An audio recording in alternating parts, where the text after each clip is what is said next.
Hey everybody, this is a real quick video in case you have HUAWEI Eyewear smart glasses Generation 1, so this will not work on the Eyewear 2 or on the X, and you need to do a hard reset to the factory default settings on them.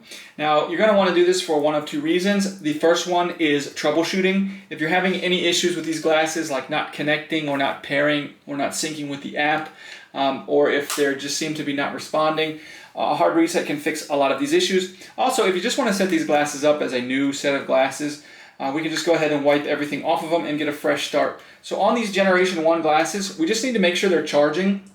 And while they're charging, we're going to press and hold the function button for 10 seconds and then release it.